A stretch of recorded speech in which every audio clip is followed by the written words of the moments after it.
Welcome to Strain on the Game, the podcast that reveals what it really takes to keep elite footballers performing at the highest level. I'm Stephen Warnock, former Premier League player, joined by physical performance expert Adrian Lamb.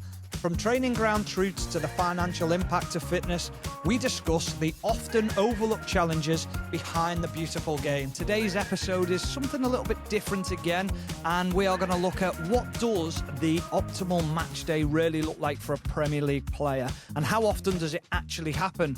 In this episode, we'll unpack the routines, rituals, and recovery strategies on either side of kickoff and reveal the small details that can make a big difference when it matters most.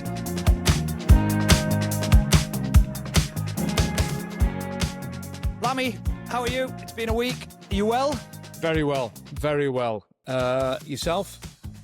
Yeah, can't complain. Yeah. Just got back from Italy. So I've had a few days out there for the Super Cup and scorching hot weather. And interestingly, watched a team who we spoke about last week in the Club World Cup in Paris Saint-Germain. And a little bit slow to start. Found the legs in about the 80th minute and then suddenly performed from the 85th minute to the 90th minute and managed to get over the line and win the game on pens. So we've had our first little look at the Club World Cup and the effects of it. And what I also found out as well while I was over there and was that Paris Saint-Germain have only taken a week before that game, and then they start Ligue 1 this weekend, which is quite an incredible short period of time. The 6th of August, I think I saw that they'd come back in, and the game was on the 13th of August, which is unbelievable. But from your perspective, you had eyes on the game. Any early indicators of how Chelsea might perform? Because we spoke last week, didn't we, about the fact that Chelsea went a bit deeper into the Club World Cup than Manchester City did.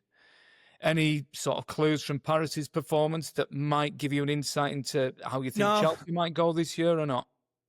I think it just depends on how long they've been back in for, but obviously Paris Saint-Germain have taken the route of we want less time, but is that because Ligue 1 isn't as competitive as Premier League? They feel that they can probably lose 2 or 3 games if they felt they had to, or they can afford to, whereas in the Premier League, Chelsea can't afford to do that. So I think it will be a little bit different on that front. Absolutely, yeah, I agree with you. Paris have got much more wiggle room on that in terms of the competitiveness of the league. So, yeah, no, I completely agree with you.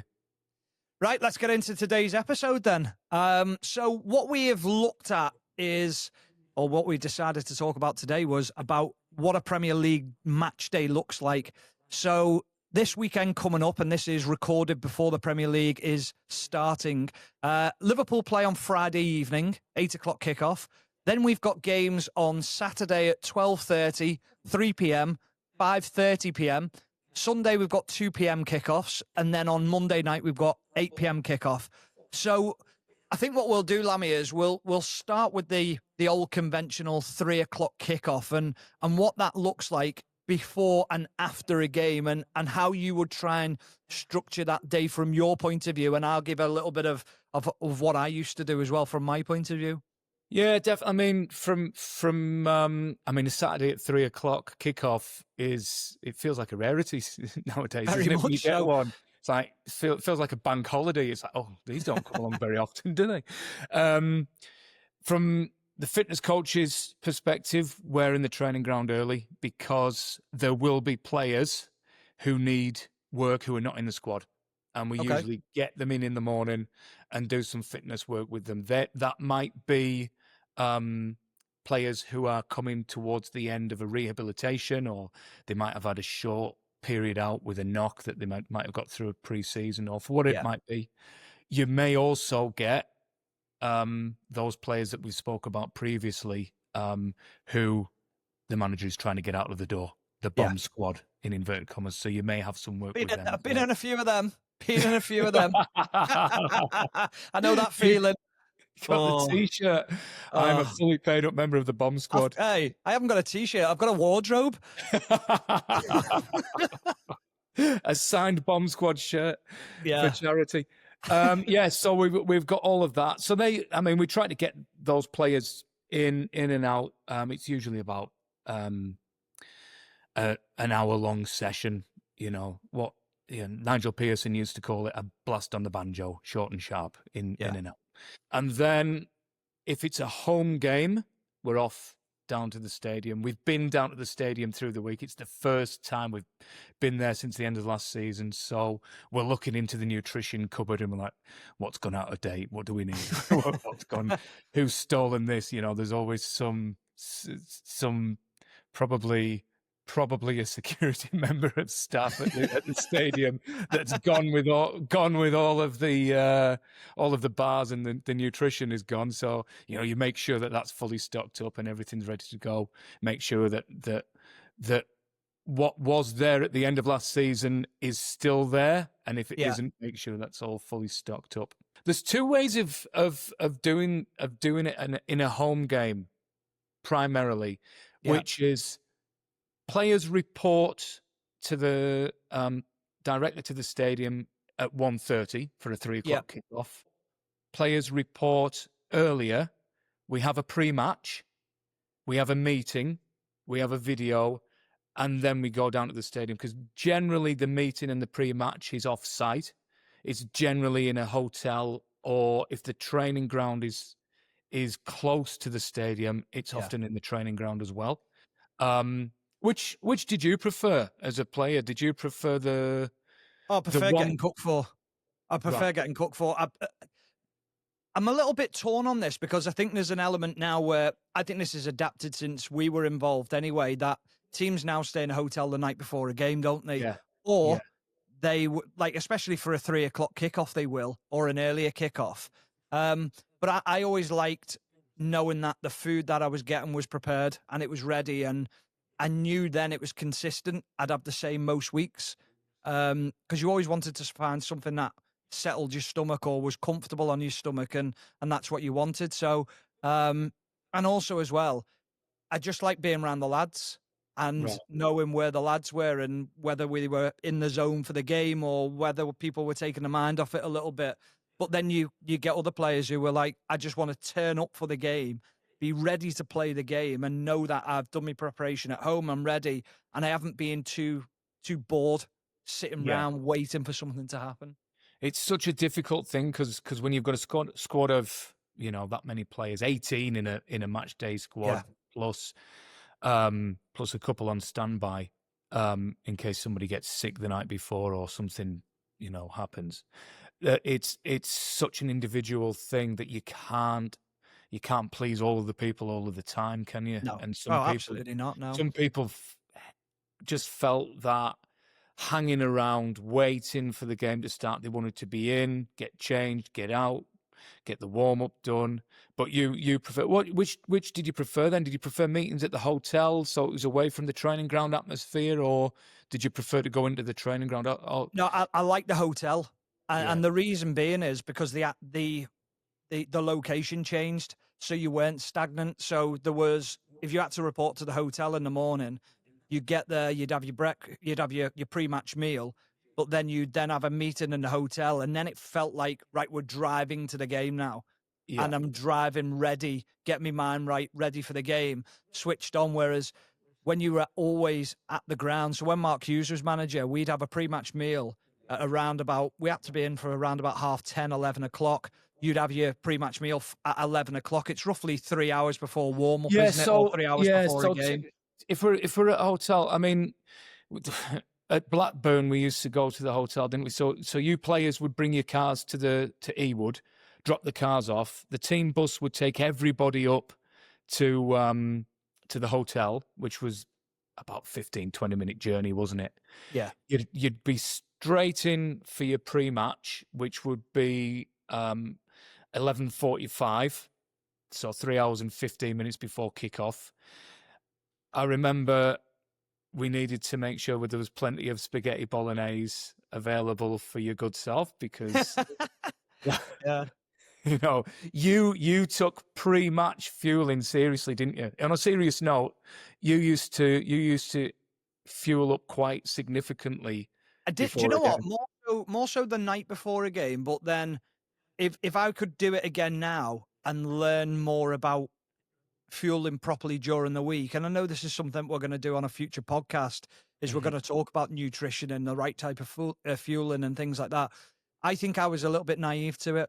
I think I was Right. just like, right, get carbs down, you get spaghetti down, you get pasta and things like that. Whereas now, having learned as much as I can, I think there's an element where I'd be like, no, the fueling happens a day before, 2 days before, and then on the day, you can be as light as you want, and you've already stored the energy, and Yeah. you only need a tiny top up.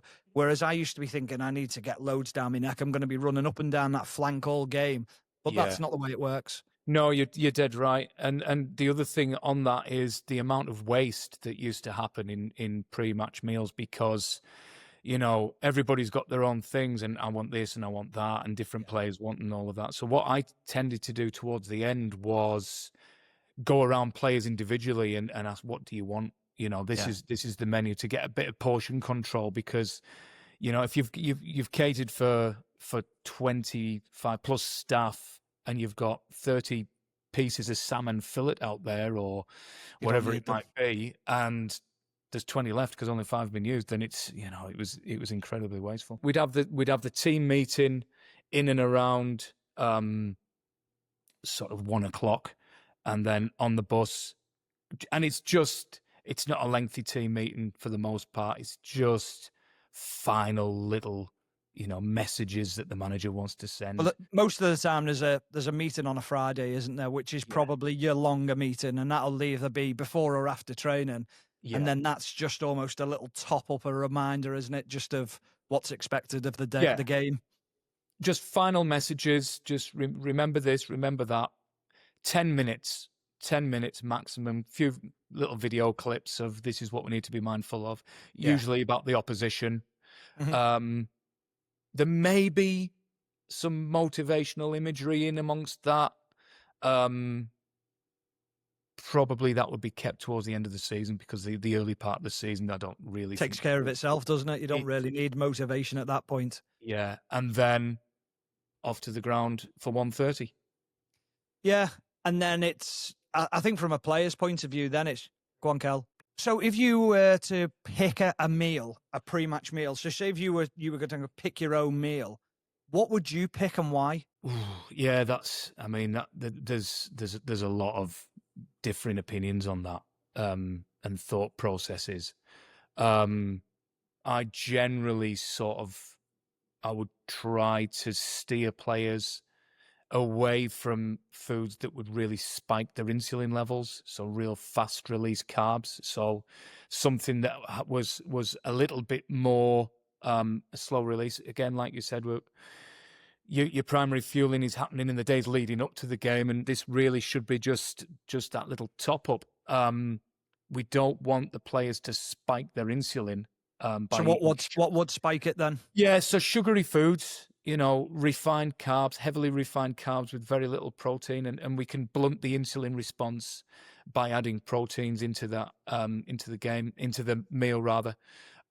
Because if you're getting that spike of insulin, then you're going to have a crash, and that crash is going to happen slap bang at kickoff time. So are you talking about cereals and things there then? Cereals, your white breads and your honeys and your jams. If there's nothing else in that to sort of, yes, your sugars and your jams and your honeys and all of these things, and honey is something that I advocate players to use, because it's a great source of fructose, and fructose is one of the carbohydrates that we can use to manipulate certainly recovery and fueling. But yeah, it's really controlling that insulin response and that spike of insulin. And then also, as the game is going on, and the intensity of football now means there's a lot of muscle damage associated with the game. Explosive accelerations and explosive changes of direction, and explosive high intensity decelerations specifically cause a lot of muscle damage. So we're trying to keep that amino acid pool as high as possible, so that process of repair, the building blocks of that repair process are already in place. There's a reservoir. You're a step ahead of them. Yeah, exactly right. So that I refer to it as the the reservoir of amino acids is already topped up, so you're not then supplementing or trying to get that into the players after the game. It's already there, and we're minimizing that muscle damage through that. There's so many different opinions on nutrition, and in a future podcast when we talk about nutrition, we can get into that in a lot more detail and really drill down into that. There you will find 10 different nutritionists will have 10 very different opinions. And then also it comes down to personal preference, what players do. And I think sometimes there's a superstitious element to this as well, 100%. and a mentality. And when we talk about mentality, I'm also looking at, if I think about really important components of the game: concentration, focus, decision-making, clarity of thought, cognitive function. The brain function is highly dependent on your nutrition, So I need to make sure that the players are getting those metabolic precursors, the constituent parts of hormones and neurotransmitters, to make sure that their cognitive function is as high as possible. So there's lots and lots of things that go into it. It's incredible, though, because people won't even think of that, will they? Like, the listeners and the viewers will be thinking what you can actually affect your decision making by what you're eating and what you're drinking.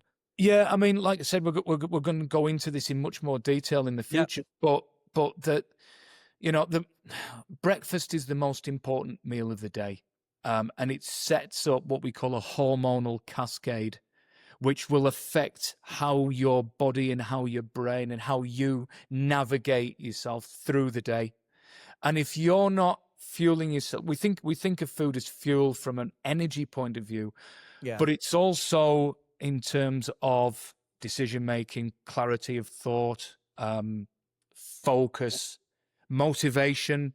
All of these things are dependent on neurotransmitters, and neurotransmitters are made in the gut. So gut health is massively important to players for that reason.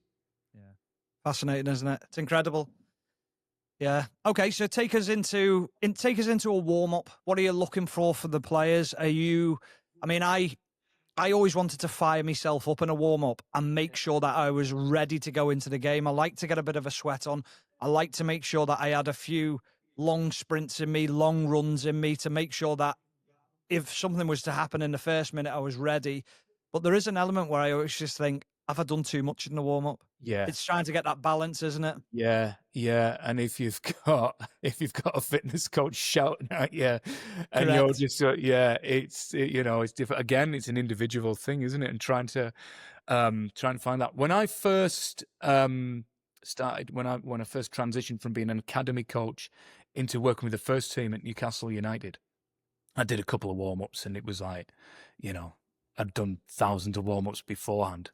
And Stephen Carr, I remember, came to me like through the week, and he just asked me to tone it down a little bit. Really? And that was because the warm up isn't for me; it's for the players. Yeah, And I was going through this very structured warm up process, which we've always done warm ups this way. It's now. It's called the ramp process. So raise, activate, mobilize, and potentiate. So we're raising the heart rate, we're activating the muscles, we're mobilizing the joints, and potentiation is really that neural switch on with the short, sharp little sprints and the jumps that we do. So that process, and I was very structured in that and going through it. And Stephen Carr came to me and he was like, "Yeah, it's a bit too much. It's a bit too intense, and one or two of the lads are feeling a bit leggy coming out of the warm-ups. Can you dial it down to 11 instead of, and that was really important to me. These players, in the early part of my career working with first team players, were really important to me. The messages of getting and helped me a lot. And Stephen Carr was somebody who was brilliant for me because he'd been captain of Tottenham and he was at Newcastle United and he was a senior player. He's somebody that I should be listening to. Yeah, So absolutely. so that, and then, but there are certain, like I said, we go through that ramp process. There are certain things that I want to expose players to. I want to elevate their heart rate. I want to expose themselves to different movement patterns that they're going to be exposed to in the game in a very controlled way. There's, footwork, acceleration, deceleration, and getting the players used to that process. I think there's also a massive mental side to that where it's we come out, we do this. Is I always try to keep the warm up on match day just for match day, because I felt that was something that players would associate with the game, and this is different to training. We don't have these. So I don't know if that was something that you felt in terms of how you warmed up. I know you said you wanted to be fired up and ready to go, but in terms of the actual structure of the warm up, how did you want to go through it? The big thing when we were doing a warm up, I could do it with my eyes closed because I knew it was the same every week. So I didn't mind that. So I knew which parts I needed to build up in and where I needed to get through throughout the warm ups to feel like I was ready. I think there's a psychological edge in a warm up as well. How are your legs feeling? If they start to feel heavy, you start to think, I might not be at the races today. Yeah. If you misplace a few passes in the warm up, it's like, what's your reaction to that? And I think this is something where I think the psychologist comes into play, and I know this is going to be another talking point throughout the podcast series is the influence of a psychologist and things like that. But they're things that I learned along my career and sort of tried to correct as I went on. But yeah, I think you can overthink things. I really do. I think the more I look back on my career, there's so many things I would have changed differently and been more relaxed and being more chilled out. Even during the week of training, I was very intense in the way I like to train because I always you were. Yes, you were. Apologies. Yeah. No, the only thing I'd say was, but I was always taught approach training like you'd approach a game. Yeah. You can't switch off and you can't ramp it up all of a sudden and expect to go from first gear into fifth gear. You've got to be at that level all the way through the week. So I think I got sucked into that school of thought a little bit. Yeah. The one thing I was going to say to you then was, and I was laughing to myself. So you were talking about Stephen Carr being a senior player, and he said to you, listen, you need to ramp it down a bit. And you're going, yeah, so I learned from the experiences. Were you prepared for what I'm about to ask you, which was, have you had a player leave the pitch 5 minutes before the warm-up to go off and have a cigarette? Because that is what two guys used to do at Blackburn. He used to wonder, like you'd see him, and it was almost like a nod to you, and it was like, I'm going, and you'd be like, yeah, and he'd leave, and when we'd come off, we'd leave the pitch and we'd come off, and he'd be stood there having a ciggy down the tunnel, and the first time I ever saw this, I was like, what is going on here? This is absolutely bizarre. What was your thoughts on that then? Well, I only caught the last 6 months of two guys' sort of time at Blackburn. And he didn't start too many games, if my memory's right. And not for the reason of smoking. It was more just for the age thing, wasn't it? Yeah, and it was the way that Sam wanted to play, and it was he needed legs in midfield in that position, and so. But two guy used to come on and do a little cameo now and again. Okay, so game finishes. How do things look from your point of view? What's the preparation from when the players come in? And then what are you looking to achieve throughout the night? Right. So this is probably one of the friction points between player and fitness coach, where in my mindset, I've already started thinking about the next game. And I know that I've got to start the recovery process. As soon as the final whistle's gone, win, lose or draw, I'm thinking about the next game. Players are not necessarily on the same wavelength as me. So, the first thing I'm doing as they're coming in is I'm plonking a recovery shake in their hands, and that is 40 grams of carbohydrate, usually in a tri-carb mix, so that there's different rates of gastric emptying. So certain carbohydrates will get into the body at different rates. So we have a more extended period of refueling after the game. 40 grams of whey protein is a big hit. I want about 10 grams of amino acid. Of branched chain amino acids. Particularly leucine. Leucine is essentially it's an amino acid which acts as a switch. So the body is in a catabolic state, which means that muscle tissue is breaking down. So my priority, along with refueling, is to switch off that catabolic environment and to upload an anabolic environment in the player. Leucine is a switch that does that. It targets a pathway. We talked about hormonal pathways earlier, called the mTOR pathway. Mammalian target of rapamycin is the get a bit sports sciencey pathway, which triggers that anabolic response in the players. So we've gone from muscle breakdown to rebuilding muscle tissue. Anabolic, not in the sense of bodybuilding, but in the sense of muscle repair. So I want this to happen as quickly as possible. And there are other things in these recovery shakes as well. I've got 5 grams of creatine in there.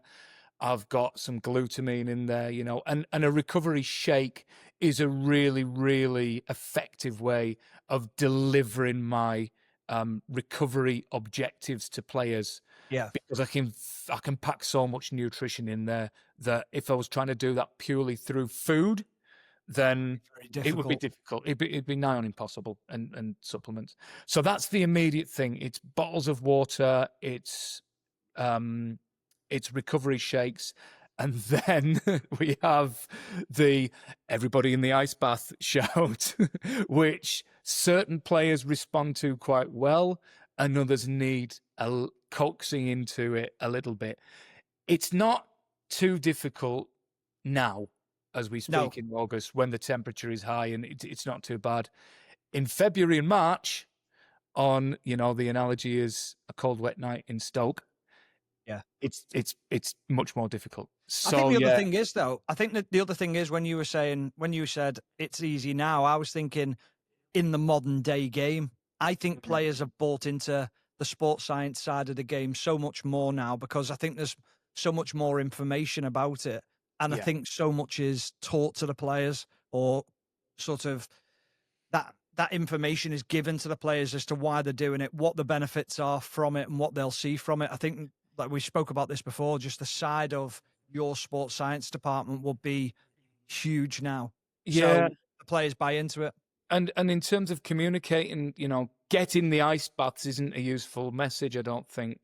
And, I did, when I went into Sunderland initially, there was a little bit of resistance from players to get it, from certain players to get in there. So, we took the view that we would be, a carrot rather than a stick. And, we took players to one side and explained the benefits of it, and treated them like adults. Treated players like adults and said, look, this is why I'm asking you to do the things I'm asking you to do.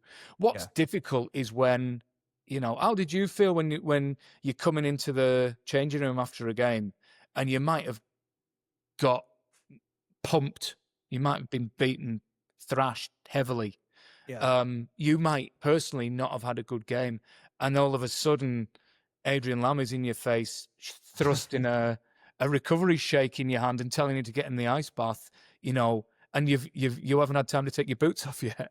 Yeah. How as a player, how could we as fitness coaches have done that better? I just think it was the times. I think it was almost like we were in that phase of, like, it was adapting. It was becoming more in the game. So the sports science was becoming more progressive in the game.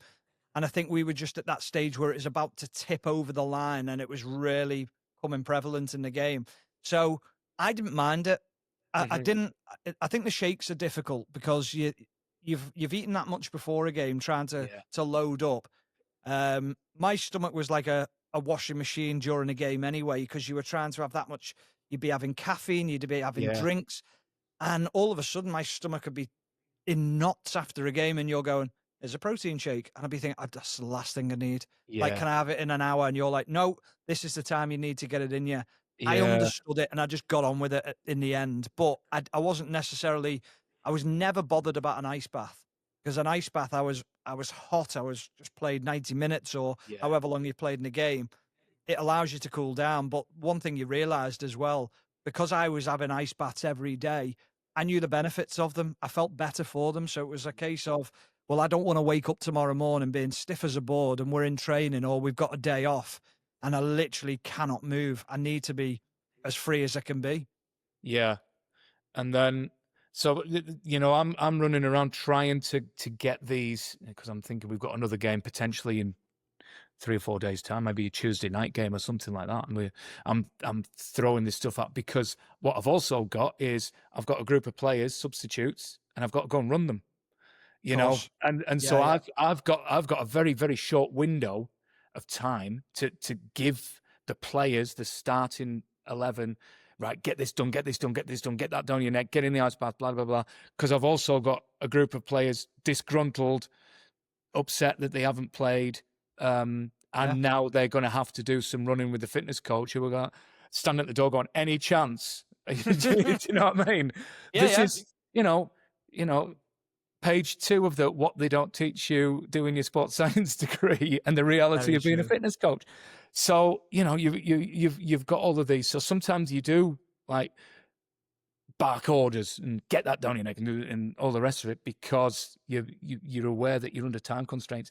And if it's an away game, I know we're predominantly talking about this in the context of a home game. If it's an away game, we've got a flight to catch and we've got loads of things to do before we need to be on the bus in 35 minutes. Yeah. So, all right. So there's pressure in that. And there's always a danger. There's always a danger when you're running players after the game that you're going to, if you don't do it properly and you just sort of go, right, come on, let's do this. That danger is you don't want to get anyone injured when you're running them after a game. Yeah. So that has to be done properly, and that has to be really, really carefully considered what you're going to do with those players beforehand. Yeah. So I think we've pretty much covered what a 3 p.m. kickoff looks like. How different does an evening kickoff look like? So Liverpool play on Friday night. Mm-hmm. Just bear with me because I need to double check the kickoff time, whether it's 8 or 7:45. I think it's 8. Can I just do a little quick one on the extended recovery before we get on? You can do what you want. Yeah, yeah. Right. So, so then once I've got that immediate recovery stage boxed off as much as I can, there's also that extended recovery. So what I would do is I'd give players essentially a packed lunch to take home with them with fluids in them. And then we would use a different type of protein shake. We'd have one that was predominantly casein. I remember these now, the little doggy bags. Yeah, there you go. You see, I'm always treating you, aren't I? If it's not not really. cherry... It's a protein shake that I don't really want, but so this cherry is Coke in it. Now you're talking, but no, you're not. Yeah, well, bear with me because cherries will make an appearance in your packed lunch. Yeah. So in that recovery pack that I'm taking away, it's a liter of water because players are driving home and it's something to sip on. There will be some electrolyte supplements within that. And one thing I should mention here is that everything that we give to the players, we would give them this not because we're spoiling them, but because everything we give to the players has been batch tested and to make sure it's not contaminated. Because one of the things I think we'll talk about in a future podcast is the demands that are made on players through things like drug testing. You get drug tested much more than I think people realize.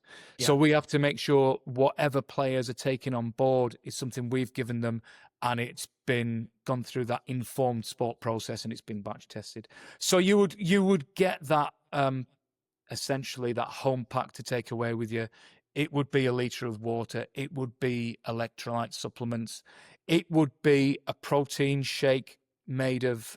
So immediately after a game, we're giving you a whey protein Yeah. because You want to that's rebuild very muscle. fast acting. It's addressing that immediacy of muscle damage. Casein is something which kind of drip feeds into the system overnight. So Okay. we would give you that and say, drink this before you go to sleep. And then within that, there would also be potentially recovery tights. You know, we might give you some recovery tights.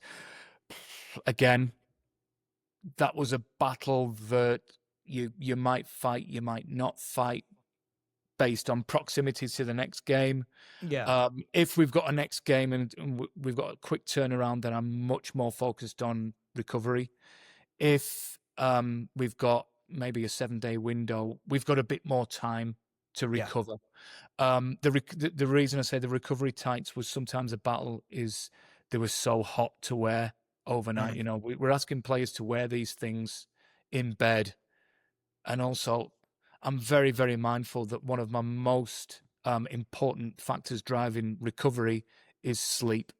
Yeah. I want players to get a good night's sleep. If I'm doing anything which interferes with that, i.e., raising their temperature through wearing these tights, then there's a payoff. So on that, part of your recovery pack was a sachet of tart cherry juice, which it serves two functions. One, it's been shown to reduce muscle soreness quite significantly, and then as a payoff, it does. We talked about metabolic precursors for certain hormones. Tart cherry juice increases your serotonin levels, and that increases your melatonin, and that improves your sleep. So you do get your cherry hit, not a cherry Coke, Not cherry Coke, but but a cherry. tart cherry. So Lovely. does that ring any bells with you in terms of what we It used does. to do? Yeah. Yeah, it does actually. And I forgot about the tights. I forgot about the sleep tights, but I used to wear them as I used to get home and put them on straight away. And then when I went to bed, I'd take them off because, like you say, I want to be able to sleep. Yeah. But I do remember all that. It came back to me when you were saying a little doggy bag, and I was like, wow, bloody hell, I do Horrible, remember wasn't that. it? Yeah, it how was. I used to look after you. How I used it. But then I'd come in from the running group and all the other players had gone home and there's loads of bags left there. Yeah, you're like, shit. Yeah. Oh, there Yeah, we go. Yeah, well, I've yeah. tried. Yeah. Okay, so we've looked at typically what a 3 o'clock looks like. We'll just sort of briefly go over the difference between a 3 o'clock kickoff and how it changes for Liverpool, who are playing at 8 o'clock on Friday night. Everton and Leeds are playing at Monday night at 8 o'clock as well. So how does that change on the day? How does that setup look? Yeah, I mean, again, home versus away. Home, you kind of very much different managers do it in different ways, and certain managers have got preferred ways of doing things. Some will have players in a hotel all through the day for a home game, even. Yeah. You know, they'll have them on daylights. They'll probably, you know, we want them in the bed this afternoon. I think that the thought process behind that is a lot of players have got young families. Yeah. And they don't want to be they want to minimize the distraction and the sleep loss that you might have with having babies or young families and the disturbance that can come along with that. That's just the reality of having a young of course family. it is, yeah. And then an away game, you would generally go the day before, even if it's not, because there's always a fear. If you think, you know, if you're leaving Sunderland for a night game at Southampton and, you know, the aircraft breaks down and now you're scrambling to get there if you're traveling on the day, there's always that little bit of fear. So you'd often go down the night before.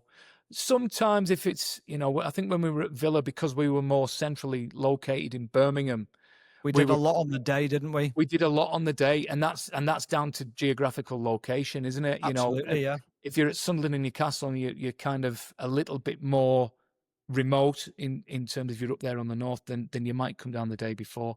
Yeah. Birmingham, we did a lot of day-lets, didn't we? So we would leave at 9 o'clock in the morning, report, leave at 9 o'clock, breakfast at the training ground, onto the bus. We'd go to a hotel. Lads would get sort of settled into the hotel and everything. There would be a lunch at, we'd probably go kind of 3-hour intervals, wouldn't we? So Yeah. your pre-match is at 4:45. There would probably be a walk before that and a meeting afterwards. Yeah. And then you've got 10 minutes to get back up to the your room, get back on the bus. For that away game. And then how did you like? I mean, it was different for me as staff because I always had plenty of things to be getting on with. And in the afternoon, did you used to sleep or did I ever? Loved to sleep. Loved a nap in the afternoon. I still do. Still do. I love a nap. I just think it's like one of those things where you think I'm gaining energy psychologically because I've recovered. I've had a sleep and I won't be tired tonight. I think it's just another placebo thing, like that mindset thing, and I think that's quite important as well. But I think my biggest thing with a night game was always the fear of eating too much. So where you're saying breakfast, lunch, then a pre-match, you've had 3 meals.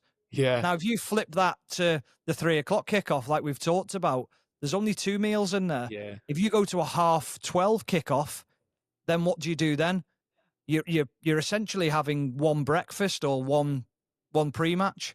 They're difficult, those ones, aren't they? The 12:30 kickoffs, fueling wise. And as well, this is the other thing I used to find was if you hadn't slept well the night before a game, if you were at a night game, it wouldn't bother you because you think I can catch up in the day. I can have a sleep later on. If you've got a 12:30 kickoff, there's an element where you're thinking, again, psychologically, I'm knackered going into this game. I've not slept last night. Or I might just be able to get through it.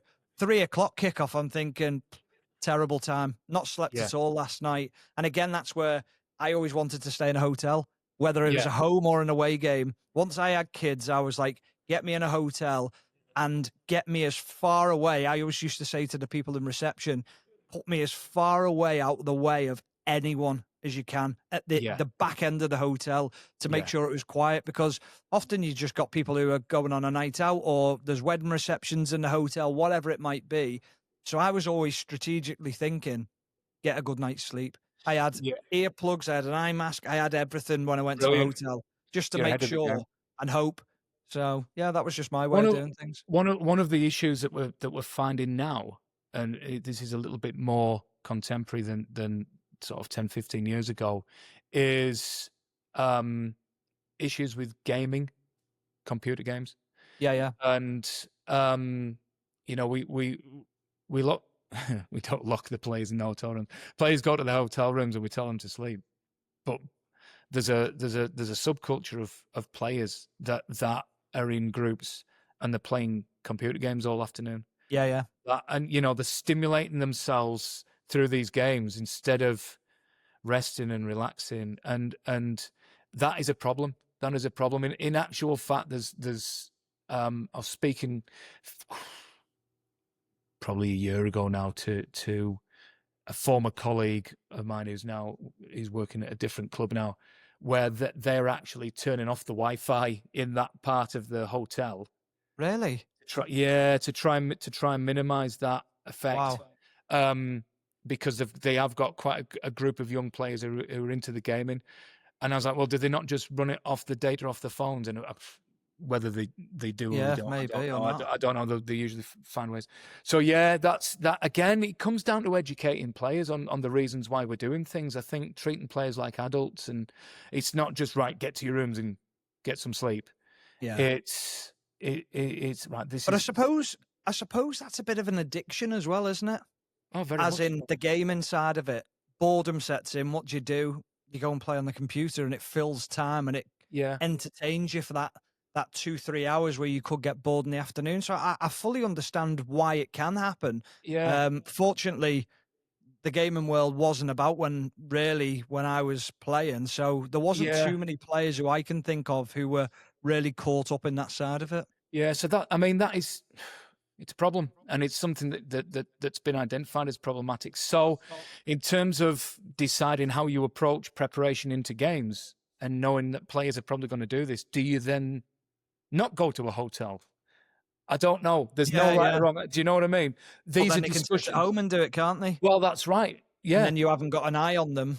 Yeah. Are you driving the behavior underground? It's difficult. It's really, but these are the conversations that happen in coaches' room all the time. If we do this, what will happen? Versus if we do this, what will happen? And sometimes you're trying to find not necessarily the best solution, but the least worst solution. Yeah. So it can be a difficult one. Right. So we've had a couple of messages on social media, and one of the messages is, how much does a manager say to players after a game? And as a player, are you thinking, I'm shattered and I want to go home? I'll answer that one. It depends how you've played and what type of result you've got. Because if you've got a result and you've played well, it's very much job done, lads. We'll see you on Monday, or we'll see you tomorrow. We'll get back in and we'll get working hard.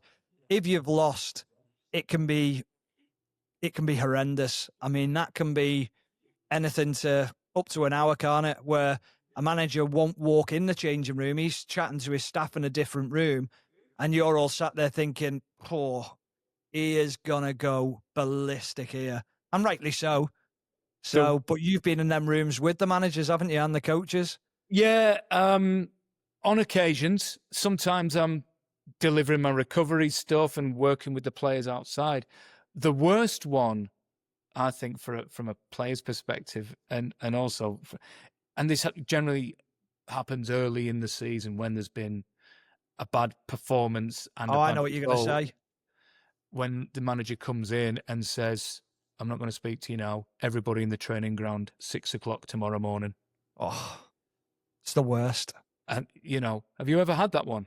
Yeah, I've had it a couple of times, yeah. And we're going to sit there and we're going to watch the whole video, and we're not going to pause it, or oh my God, and it's the worst feeling. You just sat in the chair sinking and you're thinking, oh, please no, because you've had a shocker. Yeah. And then suddenly they'll just pause it and go, what were you doing there? What did you see? And you're like, oh, I don't know. It's just like, please just press play again and get me out of here. We at Blackburn, this is after you left. We played Everton early on in the season.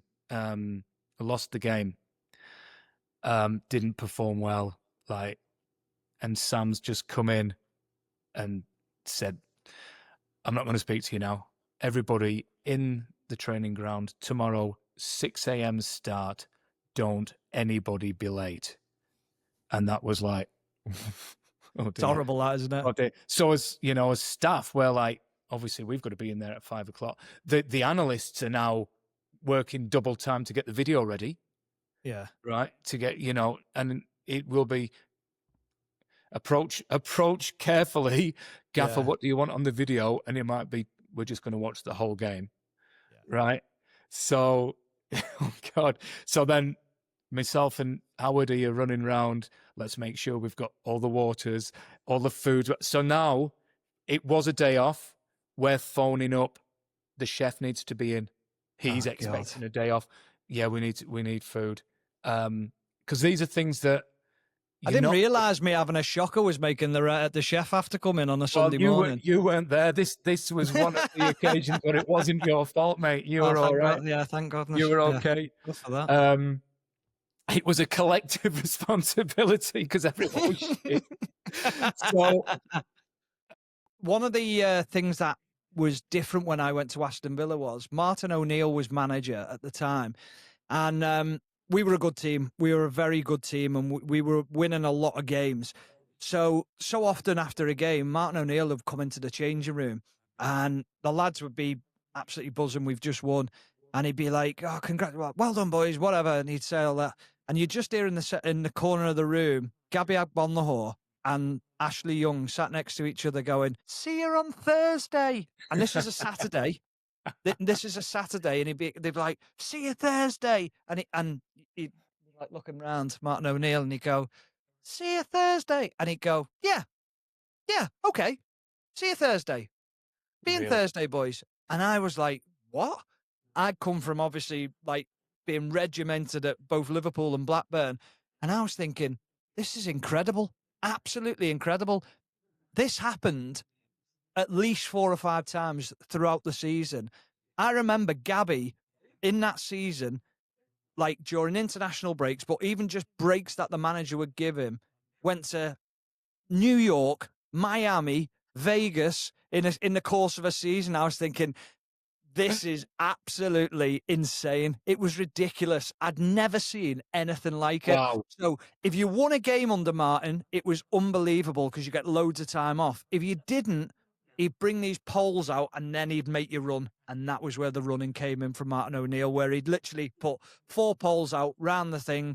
If you hadn't won, he'd be like, right, minute 20, round them poles, back in. And somehow he got it right every single time. And then he'd another time, like if he hadn't won a game, he'd put the poles out and he'd be like 45 seconds and bang on every single time. And I was like, how the hell is this guy getting these times right? But honestly, it was just different managers working different ways. Experience, and you will remember this one where we analyze the data and we go to Sam at Blackburn and we say there's some markers of fatigue starting to. I would recommend we have an additional day off for the play, and he takes it on board, Sam, doesn't he? And he goes. So he comes into. Lammy says you're a little bit tired. Howardy says you're a bit tired. All right, are you tired? Right, tell you what, you win this game, you're off till Thursday. Myself and Mark Howard going, no, we never said that. I do remember them shouts though from Sam as well. Honestly, so the response was, and I distinctly remember this, Chris Samba, friend of the show, going round everybody saying, this is our Champions League final. This is our Champions League final. This is our... Because that amount of days off at that time was, and the emotional intelligence of those managers was incredible. What I mean? Going back to Sam as well, I remember when we stayed up under Sam and we had about 3 weeks to go of the season. He was literally like, play Saturday, see you Friday. For the last 3 weeks of the season, everyone was on holiday up until Thursday evening. And then you come back on Friday, play Saturday, and then you'd be back on holiday again. It was absolutely incredible. Good man, like you say, great management though. Just in tune with like we talk about emotional intelligence, in tune with what the players were thinking, what the players were feeling, would speak to the players, would speak to the staff. Really, really good. I mean, he used to take the staff out on a Friday night on an away game, and we know. Yeah, well, obviously, I was never involved in any of that behaviour, but there was, but it was a good way of him saying, "What, so and so's been a bit quiet around the place. Is he all right?" And talking to a masseur, and the masseur would say, "Yeah, he's got a bit of a problem with this, that, and the other, or something like that." Really, really, really in tune. Really, really switched on. Right, so we've got one more question. Did any players have any unusual superstitions or rituals before a match? I'll go. I liked spaghetti bolognese the night before a game, and I liked it with a baguette. So I always had the same thing, but I'd eat a full baguette on my own as well, which is ridiculous when I think back to it. But who was your fitness coach at this point? What was he doing? Yeah, he didn't have a clue what I was eating at home. And then strangely, and it just became a habit. It wasn't for any reason whatsoever. I'd always just put my left sock on first because I was left-footed, and then my right sock, and then my left shin pad, right shin pad, left boot, right boot, and that was that was my only little thing. It wasn't a superstition as such, but when I look back, it probably was because I used to do it every game. Was there any players who had any other things that you can think of?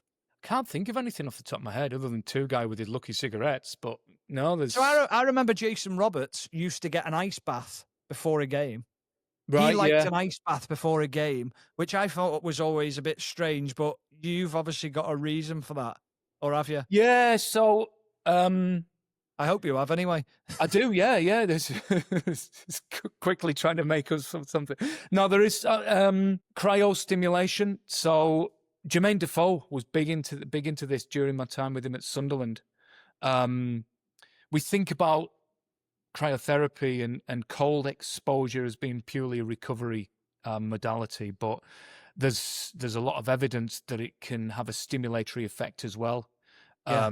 So you think, well, how can it be both? It can, but so if you think when you go into a cryotherapy chamber, which is like minus 120 degrees Celsius, your basically your systems are, we need to protect the heart, we need to protect the brain. So there's a very systemic response. What we're trying to manipulate is the autonomic nervous system. So we've got the sympathetic and the parasympathetic system. Most of the time we want to be parasympathetic dominant because that is recovery and relaxed and low stress. And I think you're probably familiar with heart rate variability. We'll measure that through heart rate variability. We want players to have good heart rate variability most of the time. The one time we want to be sympathetic dominant is going into a game, and cryotherapy is a good way of doing that. So when you come out of a cryo chamber, you know, you have this feeling of euphoria, don't you? And that's basically a bit of a it's the autonomic nervous system basically resetting itself. So I don't know if this was a superstition thing with Jermaine or something that he just found was beneficial to his performance, but we did find ourselves in an away game at Sunderland. There was one of the companies, one of the cryotherapy companies had a mobile cryo unit. Oh, right, okay. They would basically have, these things are powered by liquid nitrogen, so there's a big tanker full of liquid nitrogen, and then there's the chamber is essentially like a caravan being towed behind. So we're getting a taxi going through rush hour traffic in London. I forget what the away game was, so that Jermaine could get his cryo.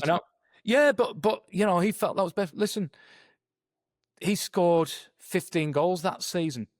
Oh, he's a phenomenal player. Ridiculous player. What a player, and doesn't get talked about. When we talk about Premier League strikers, he needs to be in the conversation every time, because what a serious, and loved football, loved the game. I really enjoyed working. But it's interesting knowing what he went through to make sure that he was at his very best to turn up in a Premier League game, psychologically ready to play a football game, and to go to them lengths of driving across London just to go and get a cryotherapy. It tells you everything, doesn't it? I think these things go unnoticed, though, don't they? Or they're not talked about enough, and that's why this is so great that we're talking about stuff like this. Yeah. To give that insight, you know, and it's always there's a, you know, there's no coincidence why the great players, great is probably an overused word, the very, very good players, the best players that certainly I've worked with, they did the right things by and large at the right times. They were extremely professional. They are extremely professional, not just, you know, those days when you can turn up with a bit of a hangover and train. And you know, those days where it was, as long as he trains, he's all right. Those days. Those days have gone. It's now you're a 24-hour professional, sleeping correctly, eating correctly, recovering properly. All of those, getting your massages.